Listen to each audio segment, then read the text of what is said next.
우리나라 전통 소설인 이 홍길동전을 보면 호영호제라는 말이 나옵니다. 이 호영호제란 말은 형을 형이라고 부르고 아버지를 아버지라고 부를 수 있는 그러한 이 권한이 없다라고 이야기하며 홍길동이 한탄하며 아버지를 아버지라고 그리고 형을 형이라고 부를 수 없는 그런 상황과 처지를 고백하는 것을 이야기합니다.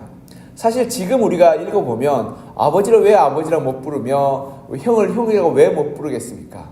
근데 이 조선시대는 철저한 계급제 사회였기 때문에 노비의 자식은 노비였고 양반의 자식은 양반이었습니다. 그래서 양반이 노비를 통해서 얻었던 첩과 그리고 또한 노비를 통해서 얻었던 자식은 이 양반이 아니라 이 노비였습니다. 그래서 노비는 이 양반을 이 이름으로 아니면 형이나 아버지로 부를 수 없었고 마님이라고 부를 수밖에 없었기 때문에 이 홍길동이 아버지를 아버지라고 부르지 못하고 늘 마님이라고 부를 수밖에 없었습니다.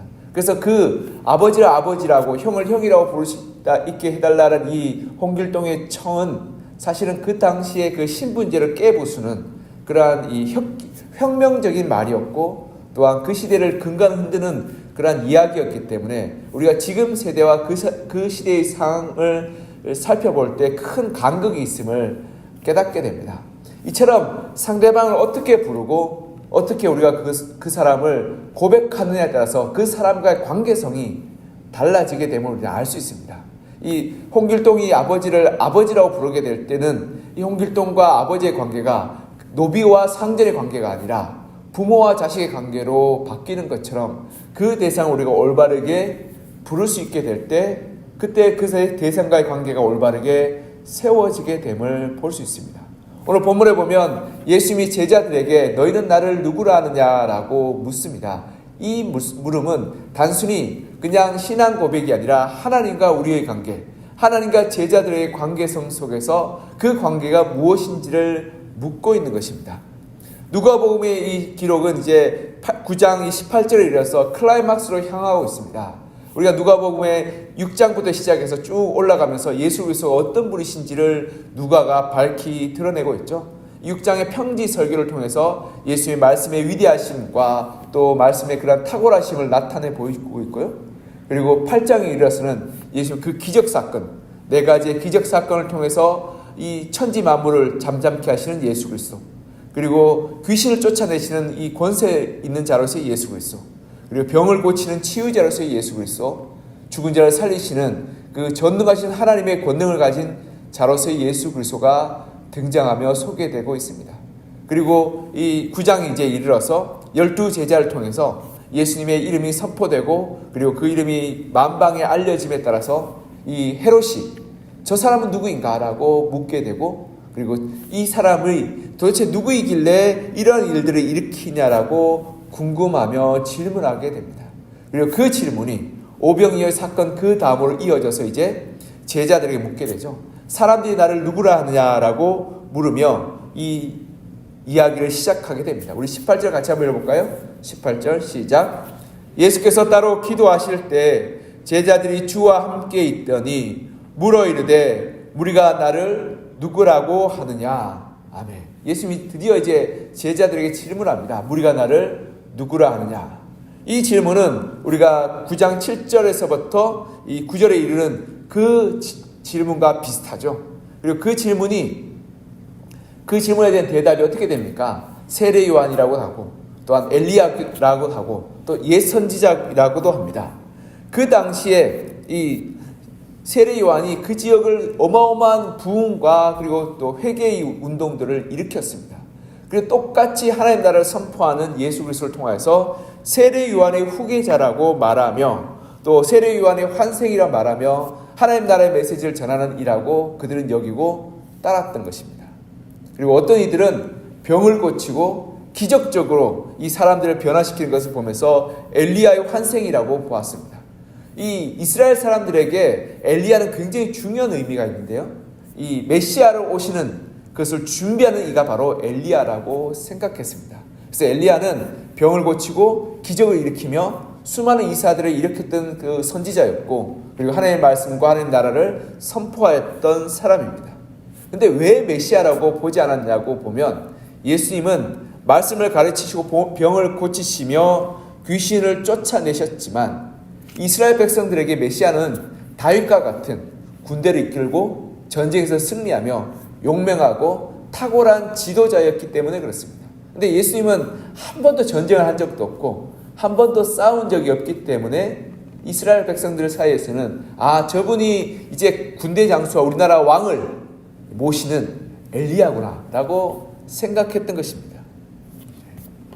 그리고 또 다른 이들은 옛 선지자, 즉 이스라엘 회개를 촉구하고 영적인 각성을 요구하는 이 선지서에 나오는 선지자라고 생각했던 거죠.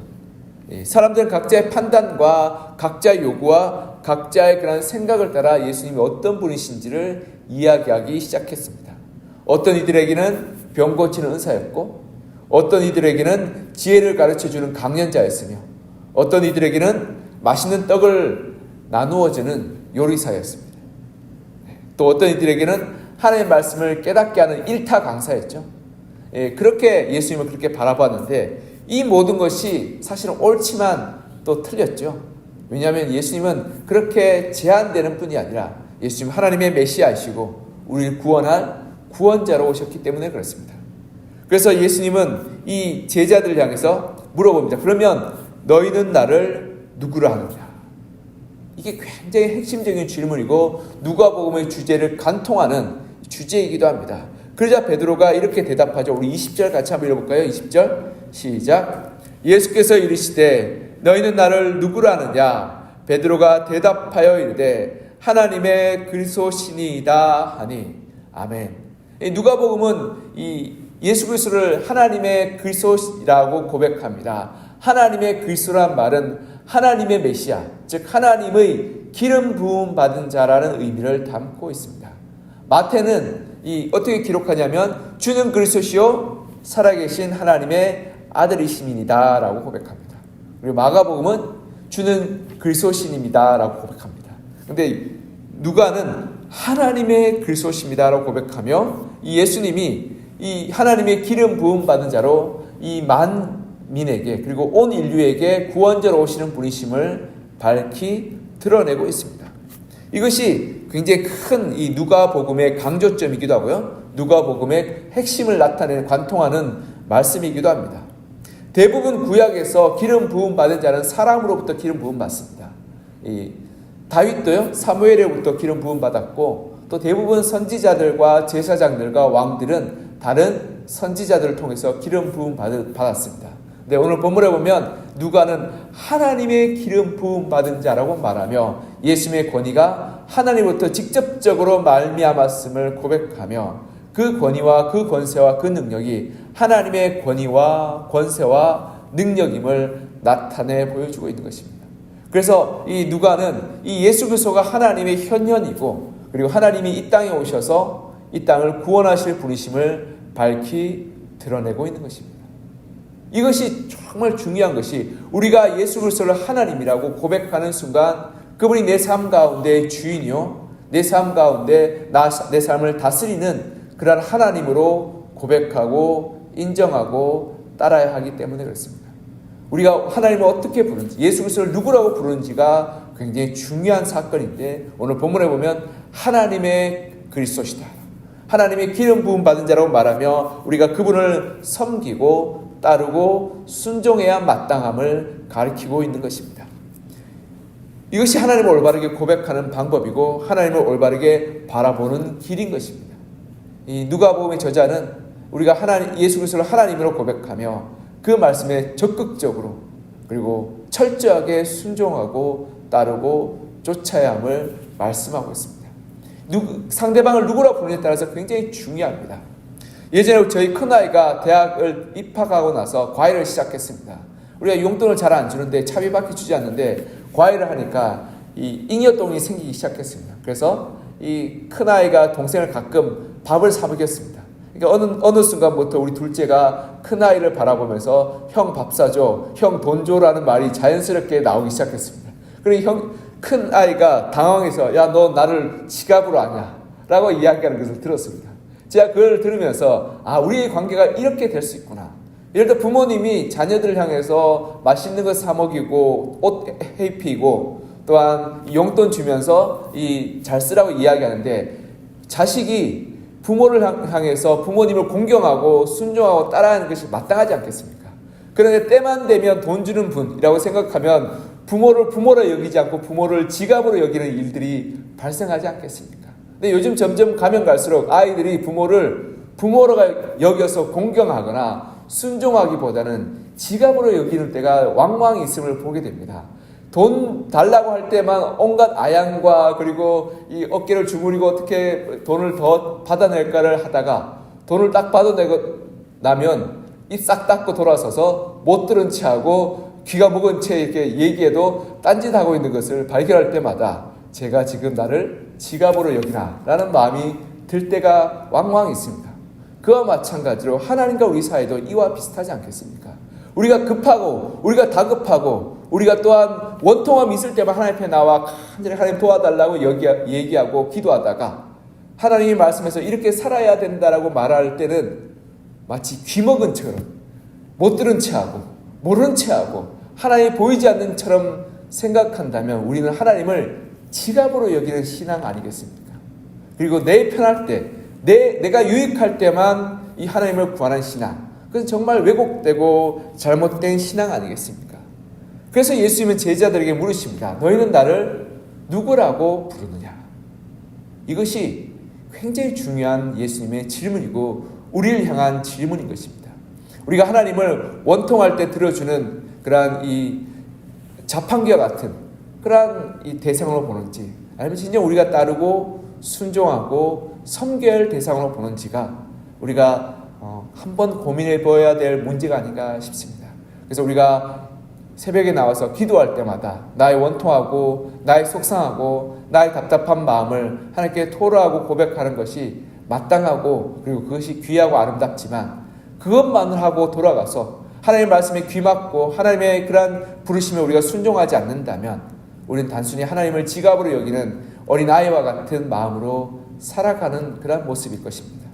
우리가 정말 하나님을 고백하고 하나님을 인정한다면 마땅히 하나님 앞에 나와 때로 우리의 필요와 우리의 공고함을 아뢰기도 하지만 하나님의 말씀에 순종하고 공경하고 따라하는 것 아니겠습니까? 그럴 때 우리가 하나님을 하나님으로 인정하며 고백하게 되는 것입니다. 그리고 이것은 우리가 하나님을 정말 공경하는 그런 믿음의 모습이고 참된 삶의 모습이 되는 것입니다.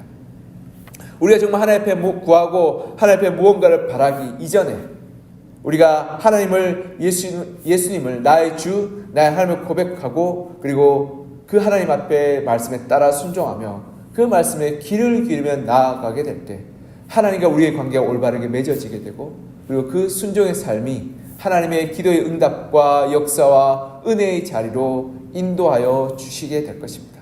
그리고 더 나아가 하나님이 정말 무엇을 원하는지 하나님이 정말 우리에게 무엇을 바라시는지를 우리가 비로소 깨닫고 알게 되는 것입니다. 그리고 또한 하나님이 이 땅 가운데 이루시는 것이 무엇인지 우리가 알아서 하나님의 말씀에 순종하고 따르고 그리고 하나님을 올바르게 섬기게 될 것입니다. 우리가 하나님께 무언가를 받는 것도 중요하지만 우리가 하나님을 어떻게 섬기는 것이 더 중요한 것입니다. 그것이 바로 하나님과 우리의 관계를 올바르게 맺게 하는 길이기 때문에 그렇습니다. 예수님이 이 베드로의 고백, 주는 하나님의 그리스도이십니다라는 이 고백을 듣자마자 이제 예수님은 하나님의 뜻을 비로소 나타내 보여주고 있는 것입니다. 왜냐하면 하나님과 제자들의 관계가 이제 비로소 이들이 나를 하나님으로 그리고 올바른 메시아로 여기는구나 라고 깨닫고 나서 이제야 비로소 하나님의 올바른 뜻, 하나님의 계획, 하나님의 그러한 사명을 제자들에게 말씀하기 시작하는 것입니다. 우리 본문 22절 같이 한번 읽어볼까요? 22절 시작. 이르시되 인자가 많은 고난을 받고 장로들과 대제사장들과 서기관들에게 버림받아 죽임을 당하고 제3일에 살아나야 하리라 하시고 아멘. 누가복음은 이 22절 9절을 굉장히 이른 시간에 기록하고 있습니다. 다른 마가복음이나 마태복음은 이 예수님이 쭉 여행을 하다가 예루살렘 가까이 이르렀어야 이 예수님의 그 십자가의 사건의 그런 고백을 시작하는데요. 누가복음이 갈릴리 사역을 마무리한 이 9장에서 이 이야기를 하면서 예수님이 어디로 가야 될지, 어떤 삶을 살아야 될지, 이 땅에서의 이 삶의 목적이 무엇인지를 밝히 드러내 보여주시면서 우리가 예수님을 올바르게 고백할 때 어떤 삶으로 나아가야 함을 우리에게 보여주고 있는 것입니다. 예수님 이 땅에 핍박받으시고 채찍질 당하시고 모욕당하시고 죽기 위해서 오셨다라고 고백하고 있습니다. 하나님의 기름 부음 받은 자인데 그 구원을 이루기 위해서 이 땅 가운데 핍박과 조롱과 멸시와 천대와 죽음을 당하여 십자가에 오르시기 위해서 이 땅에 오셨으며 그것이 우리의 구원의 길, 우리의 생명을 살리는 길이라고 말씀하고 있습니다. 그리고 갈릴리를 떠나기 이전에 우리에게 이렇게 물으십니다. 내가 이 길을 가려고 하는데 너희가 나를 따라오겠느냐? 내가 죽음의 길 그리고 십자가의 길을 가려고 하는데 너희가 과연 나를 따르겠느냐라고 묻고 있는 것입니다. 여러분, 우리가 하나님 말씀에 순종하여 하나님을 하나님으로 고백한다는 것은 내가 부자가 되고 내가 성공하고 내가 잘 나가며 내가 만족스럽고 내가 사람들로부터 존경받는 길이 아니라 내가 낮아지고 내가 희생하고 내가 용서하고 내가 나누고 베풀고 사랑하여 섬기는 길임을 우리 주님께서는 말씀하고 있습니다. 그러면서 우리에게 물어보십니다. 내가 나를 따르겠느냐? 내가 나를 하나님으로 고백하느냐? 그리고 그 말에 순종하겠느냐? 우리가 사순절을 보내고 있습니다. 이 사순절을 보내면서 우리 주님께서 이렇게 물으십니다. 내가 십자가의 길을 가고 있는데 너는 나를 따라오겠느냐? 내가 나를 영광의 주, 그리고 풍성의 주, 부유의 주, 성공의 주가 아니라 십자가에서 죽은 그 주인으로 나를 바라보며 손해보고 희생하고 용서하고 남을 용납하고 이해하고 섬기고 그리고 낮아지는 것을 기꺼이 감수하며 나를 따르겠느냐라고 물어보십니다. 사랑하는 성도 여러분, 오늘 하루의 삶 가운데서 우리가 주님을 따르고 주님을 하나님으로 고백하는 그 길이 무엇인지를 한번 생각하고 묵상했으면 좋겠습니다. 우리 주님은 우리를 위해서 고난과 천대와 멸시 받으시고 십자가에서 죽으셨습니다. 그리고 우리를 그 십자가 길로 초청하고 있습니다. 우리가 가정에서 또한 일터에서 세상 가운데서 주님을 나의 하나님으로 고백하는 것은 내가 그들 가운데서 그들을 사랑하고 용서하며 섬기고 희생하고 베풀고 나누는 것임을 우리 주님께서는 보여주시고 가르쳐주시고 그리고 또한 부르시고 있는 것입니다. 우리가 삶 가운데 하나님이 나의 주 나의 하나님을 고백하는 순간 오늘 하루의 삶은 우리가 예상하고 기대했던 것과는 전혀 다른 길로 하나님 우리를 부르시고 있음을 발견하게 됩니다.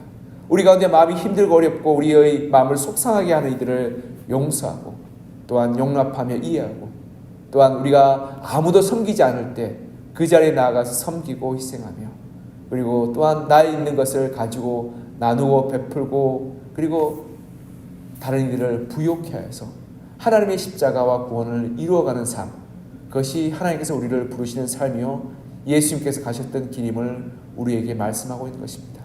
특별히 제자들에게 오늘 본문의 말씀 18절에서 22절까지 말씀하시는 것은 내가 하나님이면 마땅히 제자들인 너희가 이 길을 쫓아와야 된다라고 말씀하며 우리를 당부하고 있는 것입니다. 오늘 본문의 말씀을 통해서 우리의 삶을 돌아보며 하나님을 하나님으로 고백하며 하나님을 나의 주 나의 하나님으로 고백하며 따라가게 될 때 우리 마땅히 그 말씀에 순종하여서 주님의 그 길을 우리가 쫓아가고 그 길을 이루어가서 우리 삶 가운데 하나님의 구원과 하나님의 은혜와 하나님의 용서와 하나님의 풍성케함을 만들어가고 세워가시는 여러분과 저가 되기를 시간 간절히 소망하며 축복합니다. 기도하겠습니다.